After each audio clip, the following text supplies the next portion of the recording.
सर्व विद्यार्थी मित्रांचे स्वागत. Welcome to online session. Standard 12th वाणिज्य विषय चिटणीसाची कार्यपद्धती. प्रकरण क्रमांक 2 संस्थात्मक वित्त व्यवस्थेचे स्रोत, सोर्सेस ऑफ कॉर्पोरेट फायनान्स. आज आपण या प्रकरणातील अमेरिकन ठेवपावती आणि जागतिक ठेवपावती, की ज्यालाच इंग्रजीमध्ये अमेरिकन डिपॉझिटरी रिसिप्ट आणि ग्लोबल डिपॉझिटरी रिसिप्ट असे म्हणतात, अतिशय महत्त्वाची संकल्पना आहे. तर मित्रांनो, आपल्याला याआधीच माहीत असल्याप्रमाणे वेगवेगळ्या प्रकारचे व्यवसाय कंपन्या ह्या गुंतवणुकीसाठी वेगवेगळ्या प्रकारच्या स्रोतांच्या वेगवेगळ्या प्रकारच्या मार्गांचा अवलंब करताना आपल्याला दिसतात. मुख्यत्वे करून 2 प्रकारे त्यांचे स्रोताचे मार्ग आहेत. पहिलं म्हणजे मालकीचे स्रोत, मालकीचे भांडवल, आणि दुसरं म्हणजे कर्जाऊ भांडवल. मग कर्जाऊ भांडवलामध्ये वेगवेगळ्या प्रकारे देशांतर्गत गुंतवणूकदारांकडून, त्याच प्रकारे विदेशी गुंतवणूकदारांकडून देखील भांडवल मिळवण्याचे कार्य, पैसा मिळवण्याचे कार्य हे कंपन्या करत असतात. भारतीय कंपन्यांमध्ये विदेशी गुंतवणूकदार देखील आपले गुंतवणुकीचे कार्य किंवा गुंतवणूक ही करू शकतात. जवळपास आपण जर का पाहिलं तर सन 1991 मध्ये भारताने LPG धोरणाचा स्वीकार केलेला आहे. LPG म्हणजेच लिबरलायझेशन, प्रायव्हेटायझेशन आणि ग्लोबलायझेशन. आणि त्याचप्रकारे मुक्त व्यापारी धोरण हे स्वीकारलेलं आहे. त्यामुळे भारतीय कंपन्यांमध्ये विदेशी गुंतवणूक येते आणि भारतीय बाजारपेठ ही विदेशी गुंतवणूकदारासाठी खुली झालेली आहे. त्याचप्रकारे भारत देखील किंवा भारतीय गुंतवणूकदार देखील विदेशामध्ये गुंतवणूक ही करू शकतात. भारतामध्ये जर का भाग बाजाराचा विचार केला तर भारतामध्ये 2 भाग बाजार आहेत. एक पहिला म्हणजे NSE नॅशनल स्टॉक एक्सचेंज आणि दुसरा म्हणजे BSE बॉम्बे स्टॉक एक्सचेंज. या 2 भाग बाजारापैकी BSE हा जो भाग बाजार आहे, बॉम्बे स्टॉक एक्सचेंज जो आहे तो जुना आहे. तो NSEच्या आधी स्थापन झालेला आहे. NSE आणि BSE या दोघांचे मुख्यालय मुंबई येथे स्थित आहेत. तर मित्रांनो, जर विदेशी गुंतवणूकदार जे आहेत, विदेशी गुंतवणूकदारांनी आपल्या भारतीय कंपन्यांमध्ये कशा प्रकारे ते गुंतवणूक करू शकतात याची प्रोसेस आपल्याला माहीत करून घ्यायची आहे. तत्पूर्वी ज्या प्रकारे भारतीय भाग बाजारामध्ये 2 भाग बाजार आहेत, त्याचप्रमाणे विदेशात देखील विदेशी वेगवेगळ्या देशांमध्ये वेगवेगळे नावाती भागबाजार आहेत, स्थापन झालेले आहेत. मग त्यांच्या आधी आपण विचार करूया. अमेरिकामध्ये न्यूयॉर्क स्टॉक एक्सचेंज, त्यालाच NYSE असे म्हणतात. National association of securities dealers automated quotation, याला शॉर्टमध्ये नॅस्डॅक असे म्हणतात, NASDAQ. मुख्यत्वे करून जर आपण पाहिलं की अमेरिकेमध्ये New York stock exchange, national association of securities dealers automated quotation हे 2 भाग बाजार आपल्याला दिसतात. त्याचप्रकारे जापान एक्सचेंज ग्रुप JPX या नावाने ओळखला जातो. ऑस्ट्रेलियामध्ये ऑस्ट्रेलियन सिक्युरिटीज एक्सचेंज ASE या नावाने ओळखलं जातं. सिंगापूरमध्ये सिंगापूर स्टॉक एक्सचेंज, हाँगकाँगमध्ये हाँगकाँग स्टॉक एक्सचेंज, युनायटेड किंगडममध्ये लंडन स्टॉक एक्सचेंज, ऑस्ट्रेलियामध्ये ऑस्ट्रेलियन सिक्युरिटीज एक्सचेंज आणि साऊथ कोरियामध्ये कोरिया एक्सचेंज, अशा वेगवेगळ्या देशांमध्ये वेगवेगळ्या प्रकारचे नाव असलेले जे स्टॉक एक्सचेंज आहेत, त्या स्टॉक एक्सचेंज हे स्थापन झालेले आहेत. तर मित्रांनो, ज्यावेळेस कोणताही गुंतवणूकदार हा भारतीय कंपन्यांमध्ये आपली गुंतवणूक करत असतो, तर तो गुंतवणूकदार कोणत्या देशाचा आहे हे खूप मोठं एक प्रकारे गुंतवणूकदाराच्या दृष्टीने बाब असते, एक खूप मोठी बाब असते. कारण की जर गुंतवणूकदार भारतीय गुंतवणूकदार असेल तर भारतीय कंपन्यांकडून NSE किंवा BSE मध्ये स्थापन झालेल्या भागांचं NSE किंवा BSEमध्ये नोंदणी झालेलं भागांचं तो गुंतवणूकदार भाग खरेदी करू शकतात. त्याच प्रकारे भारतीय गुंतवणूकदार देखील विदेशी भागांची खरेदी करू शकतात. मात्र आता आपल्याला या ठिकाणी सर्वप्रथम हे लक्षात घ्यायचे आहे की भारतीय कंपन्या आणि विदेशी गुंतवणूकदार भारतीय कंपन्यांमध्ये आपली गुंतवणूक कशी करतात. भारतीय कंपन्यां दुसऱ्या शब्दात जर मांडायचं असेल तर भारतीय कंपन्यांमध्ये विदेशी गुंतवणूकदार कशा प्रकारे गुंतवणूक करू शकतात याचे प्रत्यक्षात आपण या ठिकाणी अभ्यास करणार आहोत. आता या ठिकाणी ही भारतीय कंपनी आहे, हा विदेशी गुंतवणूकदार आहे. आता या ठिकाणी विदेशी गुंतवणूकदार डायरेक्ट भारतीय कंपन्यांमध्ये येऊन पैसा देऊन भागांची खरेदी करू शकत नाही. म्हणून यासाठी एक ठराविक प्रोसिजर आहे आणि ती प्रोसिजर एका मध्यस्थाद्वारे पार पाडली जाते आणि तो मध्यस्थ म्हणजेच भागपेढी होय. यालाच डिपॉझिटरी असे म्हणतात. म्हणजेच आपण ADR आणि GDR हे शब्द पाहिले तर या ठिकाणी मित्रांनो आपल्याला एक शब्द कॉमन दिसतोय, तो म्हणजेच काय, डिपॉझिटरी रिसिप्ट. यामधला जो मुख्य शब्द आहे तो म्हणजे डिपॉझिटरी. म्हणजेच काय तर या ठिकाणी जो मध्यस्थाची भूमिका बजावतो तो कोण असतो तर डिपॉझिटरी असतो. मग आता या ठिकाणी मित्रांनो भारतीय कंपन्यांना जर विदेशातून जर का गुंतवणूक आणायची असेल तर सर्वप्रथम तर या भागपेढीकडे ते भाग द्यावे लागतात किंवा भागसाठा हा द्यावा लागतो. हे समहक्क भाग असतात. तदनंतर विदेशी गुंतवणूकदार असे अनेक विदेशी गुंतवणूकदार आहेत की त्यांनी भारतीय कंपन्यांमध्ये आपले जे गुंतवणूक ती केलेली आहे, शेअर्समध्ये गुंतवणूक केलेली आहे. आणि म्हणून मित्रांनो असे अनेक एक्झाम्पल्स आपल्याला देता येतील. उदाहरणार्थ HDFC बँक, HDFC बँकेचे विदेशी HDFC बँकेचा परफॉर्मन्स इतका छान आहे की त्या बँकेचे जे शेअर्स आहेत ते विदेशातील लोकांनी देखील खरेदी केलेले आहेत. म्हणजेच विदेशातील गुंतवणूक HDFC बँकेने घेतलेले आहेत. व्हिडिओकॉन कंपनी आहे, असे वेगवेगळे अनेक कंपन्या आहेत. पण त्यातल्या त्यात महत्त्वाचे आहे की भागपेढीचा हा जो रोल आहे हा रोल अतिशय महत्त्वपूर्ण आहे.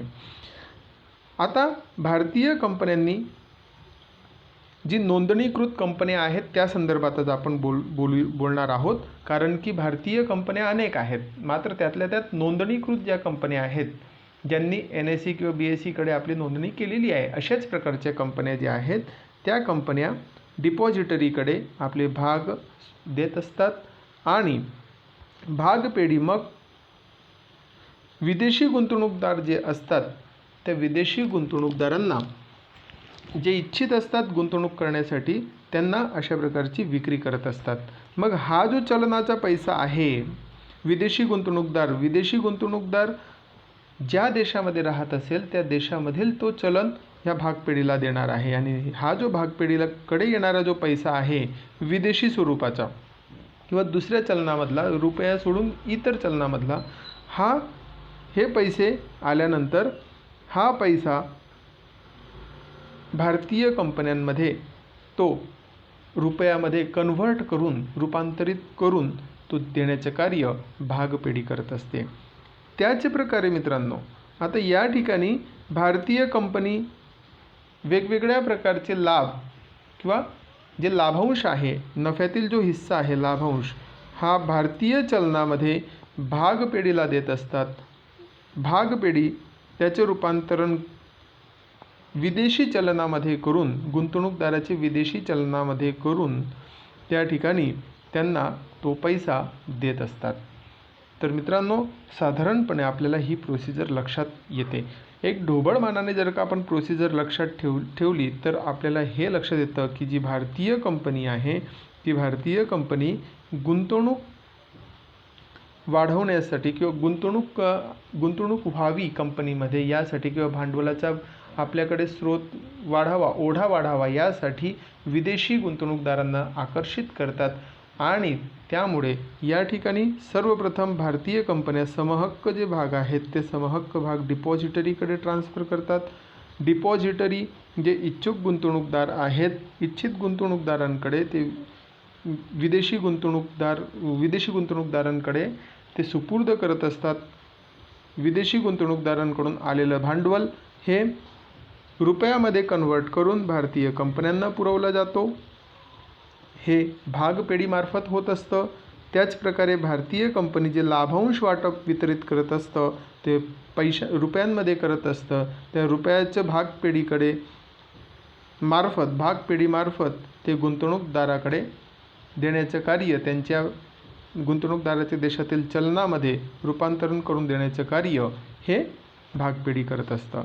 तर मित्रांनो, या ठिकाणी सर्वप्रथम तर ही प्रोसेस अतिशय सोपी आणि ढोबळमानाची आहे. मात्र या ठिकाणी प्रश्न उपस्थित होतो की भारतीय कंपन्यांनी दिलेले जे भाग आहेत ते भाग विदेशी गुंतवणूकदाराला भागपेढी ही भागांच्या स्वरूपात देत नाही, तर ठेव पावत्यांच्या स्वरूपात देत असते. या ठिकाणी ती ठेव पावत्यांच्या स्वरूपात देत असते आणि हे जे ठेव पावते आहेत त्यांनाच DR असे म्हणतात, म्हणजेच डिपॉझिटरी रिसिप्ट. आता हे जे डिपॉझिटरी रिसिप्ट आहेत, हे डिपॉझिटरी रिसिप्ट दोन प्रकारचे असतात. आपल्या सिलेबसमध्ये तसे ते 3 प्रकारचे आहेत, मात्र आपण जे प्रकार या ठिकाणी पाहत आहोत ते 2 प्रकारचे डिपॉझिटरी रिसिप्टचा प्रकार पाहत आहोत. एक पहिला म्हणजे ADR आणि दुसरा म्हणजे GDR.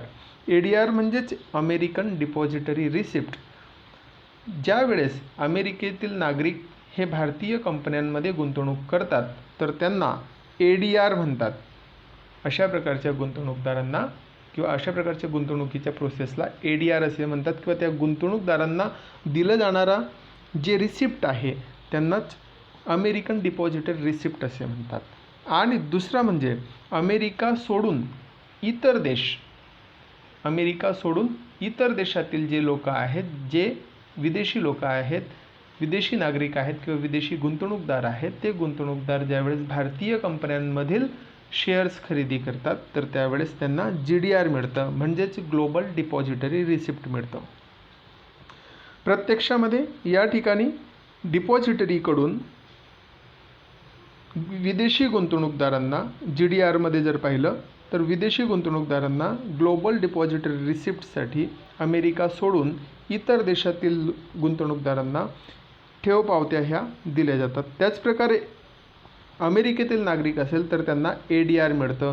म्हणजेच थोडक्यात सांगायचं जर का झालं तर ADR आणि GDR हे प्रत्यक्षामध्ये भागाचाच एक स्वरूप असतो, मात्र ते ठेव पावत्यांच्या स्वरूपामध्ये भागपेढी विदेशी गुंतवणूकदारांना देत असते. तर मित्रांनो, या ठिकाणी आपल्याला हा मुद्दा या प्रकारे लक्षात आलेला असेल. आता मित्रांनो, या ठिकाणी प्रश्न उपस्थित होतो की चलन जे आहे ते विदेशी गुंतवणूकदाराच्या देशाचं चलन हे वेगळं असतं. भारतीय कंपनीचं चलन किंवा भारतीय चलन हे आपल्या सर्वांनाच माहिती आहे. तर त्यामुळे भागपेढी हा सर्वात मोठा घटक आहे या दोघांमधला, आणि हा एक सेतूचं काम करण्याचं कार्य भारतीय कंपनीमधलं आणि विदेशी गुंतवणूकदारांमधलं हे सेतूचं काम करण्याचं काम भागपेढीचं असतं, डिपॉझिटरीचं असतं.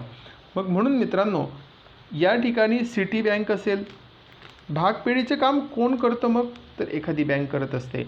मग या ठिकाणी सिटी बँक आहे, त्याचप्रकारे बँक ऑफ न्यूयॉर्क आहे, इत्यादी परदेशी ज्या बँका असतात त्या भागपेढी म्हणून काम करत असतात. आपण याआधी पाहिल्याप्रमाणे भागपेढी बँका गुंतवणूकदाराला भागांच्या बदलामध्ये ADR किंवा GDR देतात. प्रत्येक ठेव पावतीमध्ये निश्चित संख्येचे भाग हे नमूद केलेले असतात. या ज्या ठेव पावत्या असतात त्यानंतर परदेशातील लोकांना विकल्या जातात. या ठेव पावत्यांचं वैशिष्ट्य अगदी भागांसारखंच असतं. भाग म्हणजेच ठेव पावत्या या स्वरूपाचे ते असतात. आणि सर्वात महत्त्वाचं म्हणजे ज्या प्रकारे देशातील स्टॉक एक्सचेंज NSE किंवा BSE मध्ये शेअर्सचे प्राईस कमी जास्त होत असतात, फ्लक्च्युएट होत असतात, त्याचप्रकारे परदेशात देखील ठेव पावत्यांचे ADR असेल किंवा GDR असेल त्यांचे जे प्राईस आहेत ते फ्लक्च्युएट होतात, म्हणजेच कमी अधिक होत असतात. त्यांचे मागणी पुरवठ्यानुसार त्यांचे प्राईस देखील कमी अधिक होत असतात. हे ADR किंवा GDR हे तेथील त्या देशातील, ज्या देशामध्ये ADR GDR आहे त्या देशातील भाग बाजारामध्ये नोंदणीकृत केलेल्या भाग असतात आणि म्हणून त्यांचे प्राईस देखील फ्लक्च्युएट होताना आपल्याला दिसतात. तर मित्रांनो, या ठिकाणी विदेशी गुंतवणूकदार आणि अनिवासी भारतीय, आता पहा, विदेशी गुंतवणूकदार म्हटलं म्हणजेच काही भारतीय देखील विदेशामध्ये राहायला जातात आणि त्यामुळे ते विदेशी आपण म्हणू शकत नाही त्यांना, तर त्यांना म्हणतात अनिवासी भारतीय. जे भारतीय वंशाचे तर आहेतच, पण त्यांचा जो निवास आहे हा निवास परदेशात आहे. आता अमेरिकेत असेल किंवा अमेरिका सोडून इतर देशांमध्ये असेल, कोणत्याही देशांमध्ये असेल, तरी देखील त्यांना अनिवासी भारतीय असे म्हणतात. अनिवासी भारतीयाची जी व्याख्या आहे ती काही वेगळी आहे, पण या ठिकाणी आपल्याला एक साधारणतः लक्षात घ्यायचं आहे या स्टेजला, की अनिवासी भारतीय म्हणजे जे भारतात सध्या राहत नाहीत अशा प्रकारचे जे निवासी आहेत, अशा प्रकारचे भारतीय नागरिक आहेत, ते भारतीय नागरिक म्हणजेच अनिवासी भारतीय होय. मग ते देखील अशा प्रकारची गुंतवणूक भारतीय कंपन्यांमध्ये ADR GDRच्या माध्यमातूनच करतात.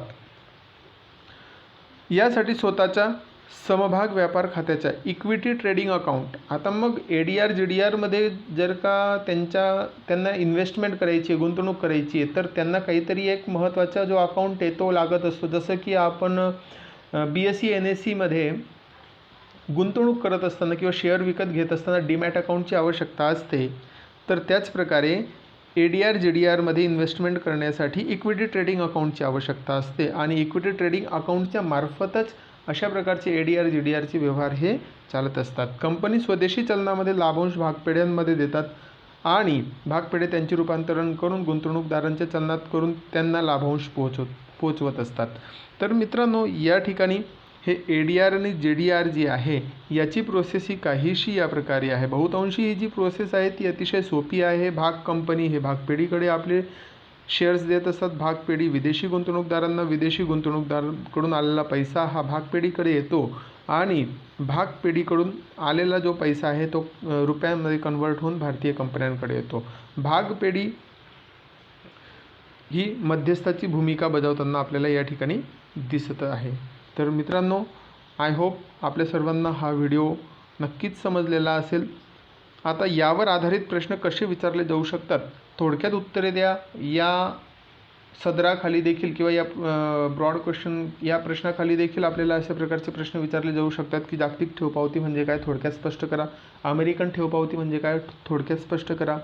किंवा एका वाक्यात उत्तरे द्या या स्वरूपात देखील विचारलं जाऊ शकतं. जागतिक ठेवपावती म्हणजे काय, अमेरिकन ठेवपावती म्हणजे काय.